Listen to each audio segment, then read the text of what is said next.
L'interview de la semaine.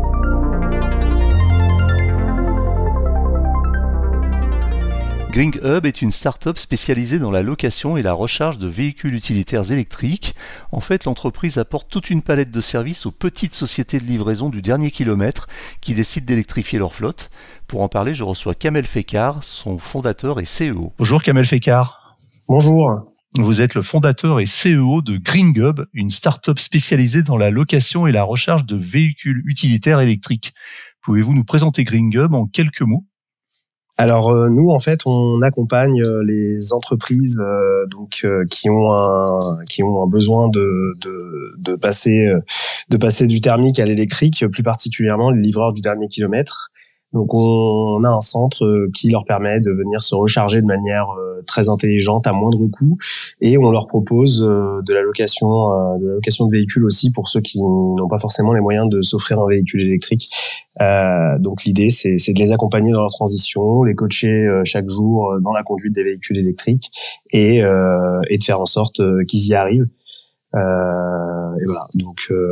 Donc l'idée est vraiment de donner de la légitimité à l'électrique pour qu'ils soient convaincus et qu'ils puissent faire leur transition de manière intelligente. Alors qui sont vos clients ? Alors nos clients c'est des sous-traitants de grands donneurs d'ordre, donc des sous-traitants qui sont dédiés à la livraison de colis. Ouais. Aujourd'hui ils ont vraiment un gros pushing de leurs clients à eux, qui les force en fait à passer à l'électrique, sauf qu'ils n'ont pas vraiment de solution qui leur permettent de se recharger intelligemment, dans leur business model. Leur chauffeur vit avec le véhicule, et aujourd'hui c'est très compliqué pour le chauffeur de trouver une borne qui est près de chez lui, qui va bien recharger le véhicule. C'est aussi très compliqué pour le patron d'expliquer à son chauffeur comment fonctionne un véhicule électrique. Donc c'est en cela qu'on intervient et qu'on les aide en fait en les coachant tous les jours à conduire ces véhicules et faire en sorte que leur consommation d'énergie baisse, pour que le patron se dise en fait l'électrique c'est quand même pas mal pour notre business, et on y gagne en passant à l'électrique. Alors vous proposez deux offres, c'est la location et la recharge. Et puis d'après ce que je comprends aussi, beaucoup de pédagogie ou de formation autour de l'électromobilité, de l'usage des véhicules électriques. Donc vos clients sont des petites entreprises de livraison qui sont plutôt spécialisées dans les livraisons urbaines et du dernier kilomètre. C'est ça, exactement. Donc, on a près de notre centre un centre du dernier kilomètre d'un géant américain très connu, Ouais. qui draine beaucoup de camions et qui a un objectif de décarboner la flotte de véhicules des sous-traitants, qui est assez élevée avant fin 2024. Donc, Ouais. c'est ce qui nous a permis tout de suite d'avoir les clients qui ont des véhicules électriques. Donc, il y en a très peu pour l'instant sur le marché. Aujourd'hui, il y a que les grosses sociétés de livraison qui arrivent à s'offrir ces véhicules-là. Donc ça, c'est la première offre, permettre à ces entreprises de venir chez nous tous les soirs, poser le véhicule et le laisser en charge pour qu'il soit prêt pour le lendemain. On garantit la charge en fait. Ensuite, il y avait cette proposition de leur louer nos véhicules de manière assez flexible, sous forme d'abonnement en fait, pour qu'ils puissent passer à l'électrique, pour ceux qui n'ont pas les moyens forcément de s'offrir un véhicule électrique qui vaut quasiment 2 fois le prix d'un véhicule thermique. Et enfin, on s'est vite aperçu que tous ces petits chauffeurs consommaient énormément, et donc la pédagogie est arrivée au fil de l'eau, et le coaching s'est mis en place. Et en fait, grâce à ça, on a divisé par 2 les consommations électriques de nos clients. Et du coup, aujourd'hui, plus le temps passe, plus ils rapatrient leurs véhicules électriques chez nous, quand ils en ont ailleurs, pour les laisser le thermique sur les autres sites, ou alors ils nous sollicitent pour avoir 2 nouveaux véhicules électriques. Donc en fait, ça fonctionne. On est passé de 5 camions en juin à 54 à aujourd'hui, à fin décembre. Donc voilà, en fait, il fallait un accompagnateur pour qu'ils croient en l'électrique. Mais alors c'est énorme parce que j'imagine que c'est de gros investissements. Vous êtes une petite entreprise pour le moment qui est assez récente. Je crois que vous avez été créé il y a 1 an. Ouais, c'est ça. Ouais. 2 ans, 1 an. Ouais. Et vous avez déjà investi dans 54 véhicules utilitaires électriques. Alors non, il y a les 54 véhicules sont les véhicules de nos clients en fait. Ils viennent les déposer chez nous, on les recharge. Nous, on en a 18 au départ qu'on a peiné à louer. On a vraiment mis du temps à les louer. Donc ça, c'était un peu trop tôt pour ce type de clientèle parce que finalement les frais de remise en état aujourd'hui c'est une grosse problématique pour eux et donc on a réussi à les louer à la fin de l'été mais ça voilà aujourd'hui on oriente la location plutôt pour les artisans, les commerçants, c'est une cible qu'on aimerait aller chercher qui ont beaucoup moins de problèmes sur les frais de remise en état que ces clients-là. Et donc non, les 54 véhicules sont ceux de nos clients et pas les nôtres. Mais après nous on a investi dans l'infrastructure en tout cas. Donc, pour bien comprendre, vous avez d'un côté une activité de location de véhicules électriques utilitaires avec un parc de 18 véhicules que vous louez à des clients et des petites entreprises. Et d'un autre côté, une activité de recharge et d'accompagnement. Et là, vous avez donc un centre de recharge dédié. C'est en région parisienne. Vous en avez un seul pour le moment ? Oui, c'est ça. On est à Vélizy, donc proche Paris et les colis qui démarrent d'ici desserrent un peu le 78, le 91, le 94. Donc c'est un emplacement très stratégique pour nous.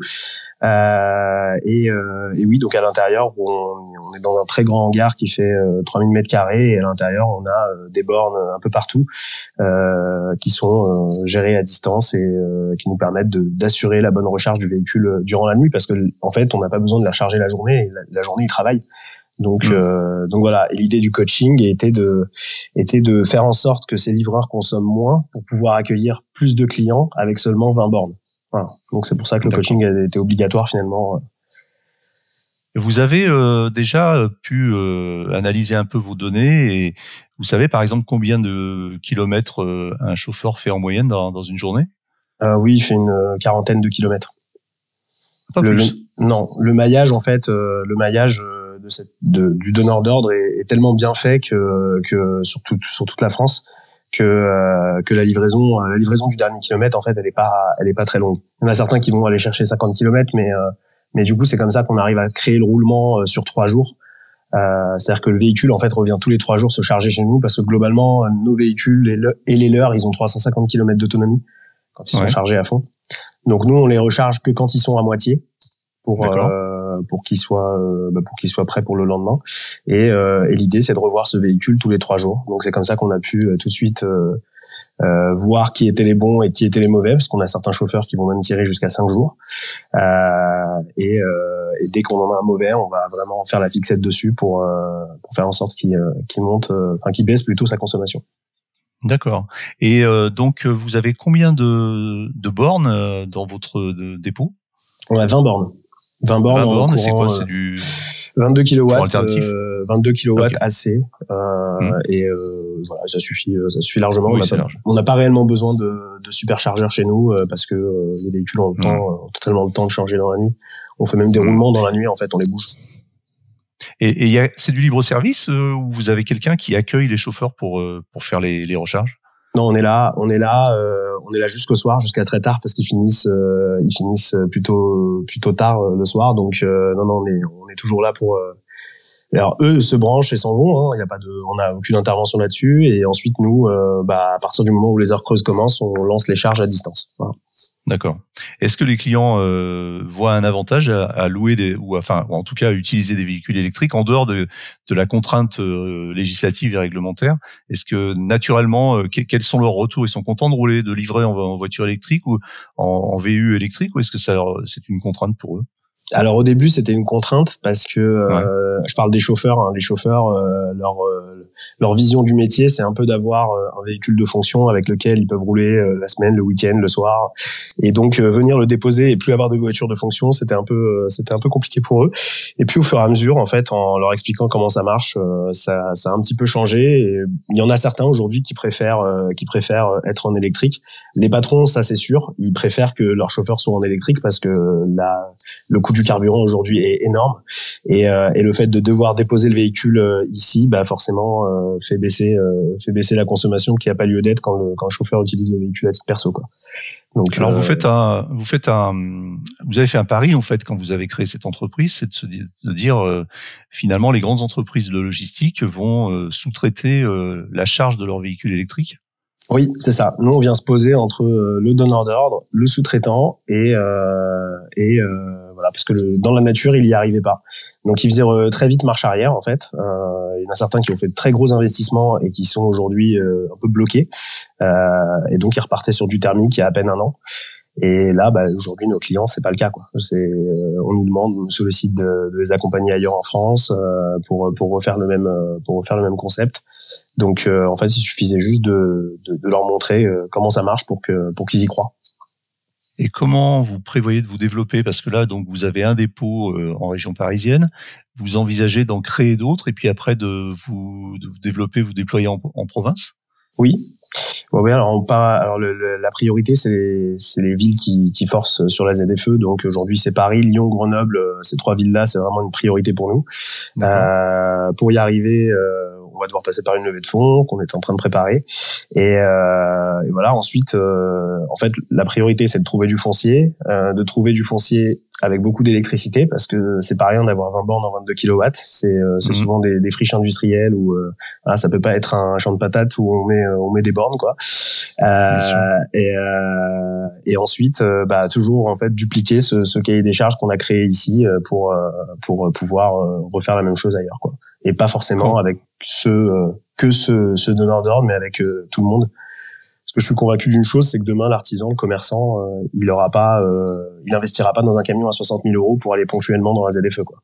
Donc peut-être que il viendra chez nous louer ce camion pour une semaine ou deux, le temps de faire son chantier et revenir. Alors vous avez créé la société il y a pas très longtemps. Vous avez certainement quand même besoin de fonds. Vous aviez déjà fait une levée de fonds d'amorçage au départ ou non, c'était simplement sur mais d'accord. Donc c'est sur fonds propres. Exactement. J'avais un peu d'argent de côté et ensuite il y a eu des crédits bancaires. J'ai vendu le projet à ma banque et ils m'ont suivi et aujourd'hui voilà, ils sont plutôt contents. Ça va, on arrive à payer le crédit. Vous êtes rentable déjà au bout d'un an d'activité? Sachant que c'est que du service. On est à l'équilibre. On n'est pas non plus dans la grosse marge, mais on est à l'équilibre et donc ça c'est plutôt cool. Vous êtes combien dans la boîte?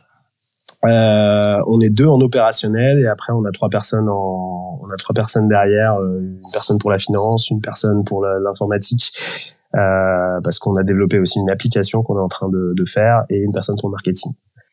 Alors oui, c'est ce que j'allais vous demander au sujet de justement de la gestion des charges et du service que vous apportez. Vous avez une plateforme en mode SaaS ou une application? Comment ça fonctionne? C'est alors la plateforme c'est une plateforme pour les bornes qu'on est les seuls à utiliser. Nos clients l'utilisent pas, mais en fait ça nous permet de piloter les bornes à distance, activer, désactiver. C'est assez simple comme fonctionnement aujourd'hui. C'est quelque chose qui existe depuis quelques années déjà. Et donc ça, c'est nous qui le faisons. Et ensuite, l'application, elle était plus dédiée aux chauffeurs aux chauffeurs et aux patrons des sociétés de sous-traitance pour suivre un petit peu les frais de remise en état de leur véhicule, parce que ça c'est un très gros point qui les inquiète souvent, et d'avoir un espèce de gestionnaire de flotte sur place qui les prévient quand un véhicule est abîmé, c'est quelque chose qui a du sens pour eux. Et côté chauffeur, c'était de créer un espèce de Mario Kart de l'éco-conduite où ils peuvent comparer entre eux l'éco-conduite qu'ils ont, et ça a fonctionné en fait parce que ceux qui l'utilisent aujourd'hui on compare tous les matins autour d'un café leur score d'éco-conduite, parce que contrairement à ce qu'on pense, en fait le donneur d'ordre il est pas il cherche de la productivité, ça c'est sûr, mais il est très inquiet de savoir quelle image la société de sous-traitance véhicule dans les rues. Donc faut pas rouler vite, faut bien livrer le client final, et c'est ça en fait le coaching qu'on apporte, c'est de leur expliquer que il faut qu'ils soient très attentifs. On leur demande pas de faire plus qu'ils ne peuvent faire. Et au final, au fur et à mesure, leurs indicateurs montent en flèche et c'est comme ça que le donneur d'ordre leur donne plus de tournées à eux et pas aux autres. Voilà. Ah oui, donc c'est une logique très très vertueuse en fait, c'est-à-dire que vous vous appuyez sur l'éco-conduite et sur le fait qu'ils roulent en électrique pour aussi les inciter à avoir une conduite plus vertueuse, à livrer des colis en bon état au bon moment, aux bonnes personnes et dans les bonnes conditions, tout en étant respectueux du code de la route. Exactement. Ah ouais. Plus il roule en électrique, plus la société va se dire, le donneur d'ordre va se dire, tiens, lui il véhicule une meilleure image, je vais lui donner plus de tournées. Et après, comment il conduit? S'il conduit bien, je vais lui donner encore plus de tournées. Et plus il y a des tournées, moins il y a de colis dans les camions parce que il y a plus de collègues qui prennent les colis affectés à la société. Donc du coup, ça décharge un peu leurs journées qui sont très très compliquées. Et là, on voit effectivement que à travers tous nos clients, en fait, qu'il y a des grosses différences de charge de travail en fonction de la conduite des livreurs. Donc vous vous participez un peu à enlever du stress aux livreurs de centre-ville qui ont effectivement un métier qui est pas facile. Non, ça c'est clair. On a vraiment un rôle très sociétal. On écoute tous leurs problèmes et on essaie de trouver des solutions pour faire en sorte que leur journée se passe mieux. J'allais vous poser une question sur la concurrence, mais j'ai l'impression que vous n'avez pas de concurrence, si? Pas vraiment. On a des concurrents, donc des sociétés qui posent des bornes. Ouais. Ça c'est sûr, il y en a partout autour de nous. Mais il y a pas cet accompagnement. Ceux qui y sont allés, nos clients qui y sont allés, souvent, le livreur il se branche mal, le camion ne charge pas. Parfois c'est une excuse pour pas venir travailler le lendemain. Donc il suffit juste de pas bien brancher le camion. Parfois il y a un bug. Donc tout ça c'est quelque chose qui pose de gros problèmes le lendemain quand un camion peut pas partir. C'est très compliqué pour eux d'assumer la journée derrière, quoi. Ça veut dire quoi, Green Hub? Ça veut dire green et bring. À la base, ça devait s'appeler Gring. Donc, ça rappelle la sonnette, en fait, quand le livreur est arrivé. Et puis après, on a rajouté le hub parce que c'est l'idée de ce lieu de vie où tout le monde se retrouve tous les matins pour le briefing et top départ pour la journée de travail. Donc, voilà. Puis un hub pour se brancher, en fait, au final. Très bien. Donc vous étiez Kamel, vous étiez déjà dans le secteur automobile avant. Hein. Vous avez déjà une bonne expérience dans le secteur automobile. Et à un moment, vous avez fait ce constat qu'il y avait ce besoin. Et c'est comme ça que vous est venue l'idée de monter cette entreprise. Oui, c'est ça. Ouais, c'est au travers de mes clients en fait. Donc moi, je travaillais pour la marque Audi et c'était une marque qui a tout de suite mis l'accent sur l'électrique. On nous a demandé très vite de vendre plus d'électrique et du coup, quand on vendait un électrique, moi j'ai compris très vite qu'il fallait une sacrée éducation, tant sur la conduite du véhicule que sur la recharge, qu'il fallait expliquer tout aux clients. Je me suis souvent pris des murs avec mes clients qui étaient pas très contents de ce que je leur avais vendu parce qu'ils pouvaient pas recharger le véhicule à la maison finalement, il y avait pas assez de puissance électrique, tous ces trucs là en fait. Et puis après j'ai eu le même constat avec les professionnels qui ont vendu 2-3 véhicules électriques. Et là, je me suis dit, il y a un problème, quoi. Donc, on accompagne pas que les livreurs. Aujourd'hui, il y a des sociétés du secteur qui viennent ici pour se recharger parce qu'elles n'ont pas de bornes, que ça va mettre beaucoup de temps chez eux de mettre des bornes. Et donc, du coup, aujourd'hui, la journée, ils viennent se recharger, les collaborateurs viennent se recharger. Et au fur et à mesure, on arrive à avoir d'autres clients, comme les VTC, par exemple. Ah oui, d'accord. Donc vous étendez votre clientèle. Quand vous dites donc VTC, puis quand vous parlez des collaborateurs qui viennent se recharger, c'est aussi des VU ou ça peut être des voitures particulières, des voitures? Non, c'est des voitures particulières. Ah ouais. D'accord. Ah ouais, les collaborateurs étaient très réticents au fait de prendre un électrique, pas de solution sur le secteur. Dans la ville, il y a que des bornes qui poussent à 2-3 kilowatts, des bornes très simples. Et donc l'idée de venir ici et de la charger en 1h30 le matin et pouvoir rentrer chez soi fait que cette société, par exemple, qui est une société d'intralogistique très connue, a accéléré vraiment sur le renouvellement de sa flotte en électrique. Il y a beaucoup de collaborateurs qui se sont laissés tenter grâce à nous. Et après les VTC, ils subissent le même problème que les livreurs du dernier kilomètre. Aujourd'hui, si vous voulez travailler pour une plateforme de chauffeurs, vous devez être en électrique ou en hybride. Même les taxis, les taxis aujourd'hui aussi, tous les nouveaux arrivants en tout cas doivent être en hybride. Et du coup, ils ont pas vraiment d'accompagnant. Ils sont un peu livrés eux-mêmes. Souvent, ils restent sur les bornes des superchargeurs. Du coup, dans les villes où il y a un gros besoin, il y a un gros besoin de bornes, typiquement Orly, Roissy, ils vont squatter les bornes des habitants. Donc du coup, pourquoi pas leur proposer le centre pour qu'ils viennent chez nous, qu'ils profitent de la cafétéria. Voilà. Donc l'idée de demain, c'est plutôt d'accompagner aussi pendant la journée, parce que la journée nos livreurs sont en tournée, tous les professionnels en fait qui pourraient venir s'installer chez nous pour le temps de recharger leur véhicule. Hier, j'ai interviewé une entreprise aussi, une start-up qui s'appelle Urban Code. Ah, vous connaissez? Oui, on a livré 50 Tesla pour eux il y a quelques jours. Ah ben voilà. Donc, et eux utilisent des Tesla aussi. Ils proposent une offre qui consiste à partager les Tesla des particuliers aux chauffeurs de VTC en fait. Exactement. Ouais, non, l'idée est dingue parce qu'ils ont le même problème les VTC que les chauffeurs livreurs. Aujourd'hui, plus aucune banque leur fait confiance et en fait, quand on va voir une banque et qu'on dit on est chauffeur VTC ou on fait de la messagerie, c'est un non automatique. Et là où c'est très fort, c'est qu'aujourd'hui il va pas voir des banques, ce cher Louis. Il va plutôt voir des particuliers et il leur promet un rendement. Donc c'est très intéressant et à ce titre on s'est rencontrés et on a loué ce partenariat on l'a aidé à livrer 50 véhicules là sur la fin d'année à des chauffeurs VTC qui ont découvert le centre et à qui on va fournir des cartes pour qu'ils puissent se recharger chez nous. Donc d'accord, donc il y a une vraie interaction. C'est marrant parce que on s'est vraiment contacté tout à fait. C'est tout à fait fortuit, mais finalement ça boucle parce que vous êtes des partenaires en fait. Ah oui, on est totalement partenaires. Il a fait ce que j'ai fait pour les livreurs, mais dédié au VTC. Et il y a aussi toute cette éducation à faire. J'ai vu quand il livrait les voitures, il faisait des vraies mises en main. Ouais. Encore mieux que Tesla. Tesla, aujourd'hui, on vous donne la clé, on vous dit au revoir, merci.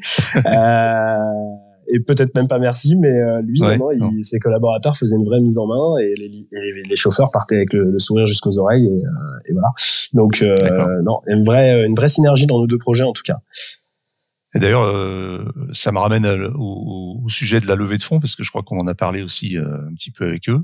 Vous visez un montant, quel montant si c'est pas indiscret et à quelle échéance pour cette première levée de fonds? Alors, le montant, je saurais pas vous le dire encore, parce qu'on est encore dans l'exercice de la valorisation de la société. On aimerait en 2024, en tout cas, pour pouvoir ouvrir un deuxième centre très vite, parce que, comme je vous l'ai dit, on est sollicité sur une autre ville parisienne. Et aujourd'hui, l'idéal, ça serait un fonds d'infrastructure, parce que, on crée quand même des infrastructures en garantissant un petit peu un taux d'occupation de nos bornes qui est obligatoire, vu que nos clients sont déjà là, en fait. Ok. Kamel, j'ai une dernière question pour vous que je pose à tous mes invités. Est-ce que vous roulez vous-même en voiture électrique? Oui.